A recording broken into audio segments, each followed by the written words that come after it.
आत्ताच्या उन्हाळ्याच्या दिवसात पायामध्ये सारखे गोळे येतात, तर ते कसे कमी करता येतील?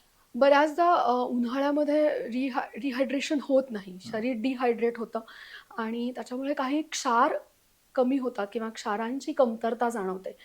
तर पोटॅशियम सारखे क्षार जास्तीत जास्त आहारामधनं किंवा लिक्विड डाएटमधनं घेणं गरजेचं आहे. त्यामुळे शरीराला भरपूर पाणी देणं किंवा नारळाचं पाणी घेणं, इलेक्ट्रोलाइटचा इम्बॅलन्स होऊ नये यामुळे क्षारांचं प्रमाण आहारात वाढवणं, जे सरबत आहेत किंवा सोलकढी आहे, नारळाचं पाणी आहे किंवा आपण ताजं ताक म्हणूया हं. किंवा वाळ्याचं सरबत, जे आपले घरगुती उपाय आहेत. अच्छा. पाणी तर भरपूर घ्यायलाच हवं, पण दिवसभरामध्ये ह्या सगळ्या लिक्विड्सचं प्रमाणही डाएटमध्ये अच्छा. म्हणजे थोडंसं थंडपणा देणारं. हं. आता आपण बऱ्याचदा पाण्यामध्ये तुळशीचं बी वगैरे घालून हं. घ्यायला सांगतो, की ज्याचा नक्कीच उपयोग होतो. हं.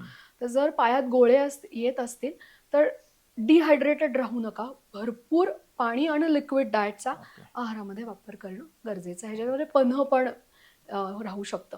तर नारळाचं पाणी आणि पन्हं हे जास्ती उपयुक्त ठरू शकतं. अच्छा. आणि मिठाचं प्रमाण, म्हणजे इलेक्ट्रोलाइट इम्बॅलन्स बऱ्याचदा असतो त्यामुळे गोळे येतात पायात. तर अच्छा. मीठही अशा वेळेला मग गरजेचं असतं घेणं.